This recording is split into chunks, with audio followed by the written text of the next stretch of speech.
Hello everyone and welcome to Zappy Productions. Today we'll be doing a review of the LAiV Harmony deck. Today's review will cover mainly on sound quality. I will touch a little bit on everything else, but if you want to know most of the information such as the unboxing experience, how to control this thing and stuff, it's all in my initial impression video, which you can take a look at the link up here. I cover a lot of those physical aspect of things, and today we will focus mainly on the sound quality itself, and also on things that I've seen, after utilizing it. So without wasting time, let's take a look at stuff. Now first, in terms of functionality that may affect sound, there's only two. There is OS and NOS, which is oversampling and no oversampling. You can control with the remote, and you can see I press here, NOS, and then OS, followed by another one, which is this thing here. This is the positive and negative phase. Now these are the only things that I notice may affect the sound. I personally can't hear a difference between them, but you may be sensitive enough, I'm not too sure. That is pretty much it. This is a R2R deck, so there is no such thing as filters built in, at least this one doesn't have. It doesn't do anything else, doesn't have volume control, so functions are a bit limited on this deck. I mean, if you have seen my video, you could see that all the functions are all listed here. I mean, there are some things such as, setting the I2S and what can you do, small little stuff like this, like mode and stuff, but it is really not much to do and set in this particular deck. Even though it has a very nice knob here, there is no volume control, so that's something to note. Now the controller, which I didn't cover in my unboxing, is a very nice controller. Buttons are really nice. See, can you hear it? It's so clicky and good. So overall, this is a really good controller and uses a nice CR, I think 2032 battery. Overall, I think it's a nice controller. You can even off and on the deck with this device. So very good controller here. Now, the device itself is very well built. I have used it for about 2 months now. Perfectly, very good device. It is built like a tank. And the spike feeds are actually pretty high too, as you can see. The clearance is as such. Before I continue anymore, this is actually provided me by LAiV, and Wingfi actually came down to my place and passed me this copy here. So I've been using it for a month plus now. I enjoyed it. It is really nice, and I'm still considering to buy or not. I'll talk about it more in my sound impression, because that's where I tell you what's really the difference here. Now, going back to the physical aspect, you see there's 3 dimples here. There's 1, 2, and there's one behind. You can see it. These 3 dimples are actually to mount another LAiV device on top. It stacks on perfectly into these holes, and from what I know is the headphone cum preamp combination that will be provided in the future, or you can buy it. Not provided, it's purchased, not free. But yes, you can stack on top it, and then it kind of completes it, and then these 3 holes are pretty much its purpose itself. And then I think the build quality is just fantastic. Really nice build everywhere. Now, there's one thing I want to cover is that beyond build quality, for such a device, normally there's something that we don't talk a lot, and that is user experience. How does it feel like using this device? And I can tell you that this device feels really good all the way from the start. User experience is not just about the physical device itself, it's also about the unboxing experience, the customer service and stuff. I mean, customer service so far has been great. I mean, probably they're a new company, but I can tell you that their unboxing experience is one of the best. Take a look at my write-up in Headfi or my unboxing video to understand why. I mean, a lot of things like the tabs, the layouts, everything are so good. Really one of the best unboxing experience, and it builds up for the user experience itself. And not only that, this LCD here that looks like a gimmick is not quite gimmicky actually. It's pretty useful because it tells you what it does, what mode it is, what kind of phase, OS, NOS, which may matter to you, and the bitrate, because you want to know that this thing here is not messing around with the bitrate of your inputs, especially if you are running high resolution, connecting through an Android device or whatnot. Sometimes they may be tricking you and give you only 48 kilohertz, where it should be like 96, 192 or whatever. So this LCD is useful, right? And not only that, this LCD allows you to very quickly see the settings without guessing. I mean, a lot of them are using the dot lights and stuff. That is fine. If you are a desktop, you can see it. But if you are using it for a speaker system where you're going to sit like 3, 4, 5 meters away, this thing is something you can see. Dots you cannot see. I mean, you roughly know, but you don't know what is it exactly. So the LCD actually has some practical purpose, especially if you use it as a living room device or some sort of a speaker deck. A deck feeding into a power amp far away. Very useful. Overall, I think that it is a very good experience to use, very simple to use, very quick and responsive and fast too. Nothing to complain on those things. One of the best device when it comes to experience itself. And I think the price itself, no, I have seen many devices of this price that don't deliver this kind of quality. Now, another thing I want to talk about is the size of this device. I think this is a mid-sized device. I wouldn't say as small, because to me, small will be something like portable devices, or maybe say like the Broadway here. This Broadway here, you look at the width, it is really small. But this is not the same size as the Broadway, so I won't classify it as a small device, not something that you can just put under your monitor. This is still relatively a chunky device because it's still quite high. But the width-wise, you can see it's the same as my Burson. It's also the same as my Ferrum or my Cort Hugo TT. So it is on a mid-size level of device. Now, to put in perspective, right, some other devices such as this. This is the Cyan from Holo Audio. You can see that Holo Audio Cyan is actually bigger by maybe about 1.5 to 2 inches wide. So it is a bigger device. So this is still relatively a small device, but it's not like tiny. And because of the height, you cannot just put it under a monitor normally. And also not only that, this is a square device. So as much as it's long, it's also quite deep, and your plugs may actually jut out quite a bit. So that's something to note for the device itself. Other than that, I have not much to talk about the device. I mean, it's a really nice one. I don't have much complaints. When it comes to the sound, I just want to highlight a few things. Firstly, for decks, if they are competent, the differences between decks are always very small. It's very minute, and it really depends on your setup whether you can even pick them out or not. Next, between OS and OS, I can't hear a difference. Really no difference at all. At least for me, I really can't tell. And then next, there is only two things that are quite different for me. I can outright say first, is Soundstage and its laid-back signature. So only these two things are significant to me. Everything else is very minute. I will cover it in this review, but it is very small. So whatever I say, don't think like it's the best thing ever or the worst thing ever, because it's very, very small. Only Soundstage and laid-back nature is truly, I say, different enough. Pretty much that is really it for the summary of what I'm going into. But before I do any more in-depth talk about the sound, let's talk about what I use to review the sound, because this is not a cheap device. Most of us ain't going to plug this with a $100 earphone, It kind of wastes the capabilities of that. And we're going to use good amps, good stuff, and I just want to showcase to you what I use. First, I use the Burson. That's one of the amplifiers. I also use a GSX Mini. It's down here. In addition to that, I also use the LAiV HPA 23RM. I use this for planar headphones to actually review. One of the best amp I can ever get my hand on.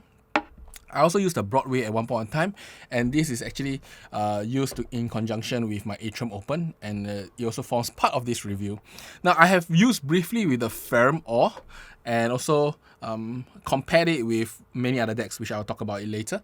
But most of the time, most of my review actually done with the 23RM here, and the Broadway, which is the more common device. I mean, Burson is something that I hook up for fun, but I didn't really do much critical listening with it. Now, in terms of headphone, I have used things like this. One of the headphones I use, and you will hear me say very often, is the Atrium Open. Atrium Open is a very good device. I won't say it's the most resolving device in the world, but it gives me good understanding on the details that is coming out from the deck itself. Now, in terms of resolution, this is the most resolving headphone I have. This is the Warwick Bravura, and this is also used for this review. In fact, I will tell you what's the difference between this and the inbuilt deck of the Bravura system, which is the Sonoma M1 amplifier. It's quite different. Now, in addition to all this, I also did a review, a portion of the sound test with IEMs, because IEMs are very sensitive. Now, this is the Maestro SE. I also did it with the Noble Onyx. I won't highlight which device plays it. I mean, you can go and read in my written review in Hit 5 for those details. But I just want to tell you that I have tried many things with the LAiV Harmony to really bring you the small little differences that this thing provides. I'm not going to bluff you in any way, because I just want to tell you that decks are very good. Only when comparing can you really tell the difference. And if you don't compare, it's all imagination, if you ask me. Now, in terms of decks, I have compared with like the Shanling M9 Plus. I use a lot of depths. I have the M17 Fuel, which is a double ESS 9038 Pro. I also use with the SE300, the AK. This is a ladder deck in a depth form. Now, Hollow Audio Cyan, you saw it just now. I also compared it mainly with the Hugo TT that cost $2,000 more than the LAiV Harmony. And how does it match up? I'll tell you later. Pretty much these are the devices that I tried, 3 different depths, 2 different decks, and I hope that I can give you a good understanding of what the LAiV Harmony is about. So for this entire review, I'll be using mainly digital files. They are fed from my Apple Music in Apple lossless into this device, so it goes up to 96 kilohertz. I have no DSD, so don't ask me about DSD. The songs I listen just don't have DSDs. They have high res up to 96 kilohertz, and I use it quite often, and they are lossless. Now, in terms of the sound signature, I just want to highlight again, Soundstage and laid-back nature is the 2 most significant thing, and I want to start with that first. Now, in terms of the general tonality, it is a neutral tone M, but the laid-back nature of it is quite obvious. You can hear it. If you switch between almost any device, it's just the degree of difference, but it always feels more laid back on the LAiV Harmony. The device that is closest to it in terms of its laid back nature is actually the Shuntling M9 Plus using the Quad AKM4499. That was the closest that I have. But if you compare to like the Hugo TT is outright powerful. If you compare to the ESS, its very clean nature makes it super focused in the center, and therefore the laid back nature of the LAiV Harmony is the best itself. So if you want to have a relaxing sound, the LAiV Harmony, the tonality of the LAiV Harmony will give you that relaxing sound. It is truly very relaxed. Now, when it comes to Soundstage, it is also the biggest in Soundstage, like undisputed. Nothing is bigger than this.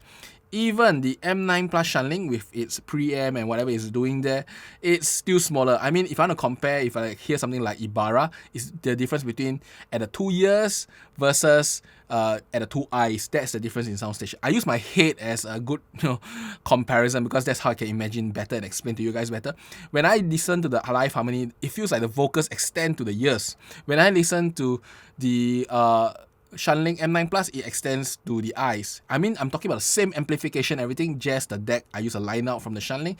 This is the difference. If I was to use something like the SE300, the sound kind of ends like in the middle of the eyes, even smaller. Now, the Hugo TT is very close. It's to the edge of the eyes. So, the differences are small. And I'm talking about very airy music and song. It carries through constantly. I don't think there's any song that I've heard that doesn't make the LAiV Harmony sound bigger than other decks itself. Now, I also compared with the Warwick Bravura using the internal deck, which is an ESS Sabre. I believe should be a 9028 or 38 series. I will tell you that there's a huge ass difference between this and the internal deck of the Bravura. With this, it sounds like a concert hall using the song Aino Akuruhi or Ibarra, it doesn't really matter. Sounds like a concert hall here. And using the internal deck of the Warwick Sonoma M1 deck, that guy is very sad. It sounds like a small little theater. So the difference in Soundstage is crazy. In fact, I was telling Winfi that the best thing to demonstrate the LAiV Harmony's capability is to use the Warwick, because the sound stage difference is just humongous there. Not a single device has a bigger soundstage than the LAiV Harmony itself. So that is something to note. Now, this is where I will go a little bit more in detail to certain other things because they are very small differences. And I just want to say that even though I say like this is better or that is better, it is on a very minute scale. So let's first talk about clarity versus the Hugo TT, because it's actually the closest bracket, in fact, if you ask me. The Hugo TT has a slight advantage when you hear Shinku no Diamond Crevasa. That is a song from Macross Frontier long ago. There is this very echoey start, and the Hugo TT does showcase a better clarity when there are like echoes in the sound. Other than the echo time, I do find that at times the LAiV Harmony do have a little bit more clarity, especially in the treble region. So it really renders the songs like Unravel, where there are a lot of cymbals and stuff, a little bit better than most other depths, and sometimes also slightly better than even the Hugo TT. When I was listening to Aino Akuruhi from Edo, in that case, Harmony actually does render a little bit better than the Hollow Audio Cyan. It gives a more distinct edge to instruments. So to sum it all up, when it comes to clarity and separation, the LAiV Harmony, other than that one song, Shinku no Diamond Crevasa, is very on par with everything else or slightly better than anything else in most cases, especially in the treble region. Slight small difference here. So when it comes to bass, I would say as the bass is very similar to any other device. I have not found any device that in any concrete form has significant differences against the LAiV Harmony. The only time where I think there was a difference was compared to, I believe, the Hugo TT. In one of the songs, I'm not too sure, I need to go and check my records. But what happened is that for that particular song, the LAiV Harmony had a little bit cleaner of an impact, while the Hugo TT had a deeper and more, I think, textured bass itself. Now this is very, very, very small, and it only happened for one song, so I cannot in concrete anyway say that the LAiV Harmony is better or worse off than the Hugo TT. Maybe there's a slight difference, a preference, but if not, can't really say much, about it. And I've compared to all other decks such as the Holo Audio Cyan and also all my other decks using various different chip technology. I really can't tell a difference at the bass level. So I think that if it's a competently designed deck, the bass should be fine. Now the mids, as I said, this is a very laid back sound, and the laid back sound is in particular for the mids itself. It always feels like the mids are more dispersed compared to other devices itself. I mean, the closest was the M9 Plus, a little close, just a little difference there. If not, everything else felt a lot more focused than the LAiV Harmony for the mids. So it feels a little bit more powerful, more focused, and more forward for most other devices when compared with the LAiV Harmony. And this is actually, to me, one of the more significant differences, and you can actually hear it. I won't say it breaks or makes your listening experience, but if you are here to have a little bit more relaxation using the most sensitive device, yes, the LAiV Harmony provides. Now, in terms of the quality of the general sound, however, I think it's the same. I cannot find that it generates a better mids or in certain instruments sounds better. I don't think so. The only time where this happened is when compared to the Warwick Bravura. For some reason, I think the Soundstage, everything just makes it so awesome there. But if not, I have never heard any other decks and depths have any difference in sound quality for the mids other than the laid back nature of it, the dispersion of the mids that is happening in the LAiV Harmony compared to the other device, which is very, very focused, in almost every way. Now, when it comes to the treble, this dispersion do carry through into treble, but it doesn't affect the energy of the treble much. If anything, it does introduce a little bit more air to the sound. I did notice that for vocals in I Know Akuruhi and Inside You from Millet, well, it does sound a little bit more extended on this LAiV Harmony device compared to something like, say, the SE300. I also did a very careful, really careful listen of the LAiV Harmony versus the Hugo TT in the treble region. What I felt is that for some songs, the Hugo TT was a touch more precise, like the treble instrument cuts a little bit cleaner, while on the LAiV Harmony it feels a little bit rounded, as such a little bit smoother. It also feels more extended on the LAiV Harmony, like it extends a little bit further down, gives a bit more of that air, as I said earlier. Well, this is very slight, and it only appears for certain tracks such as I Know Akuruhi, where it's very vocal centric, and some of the tracks with a lot of cymbals such as Unravel.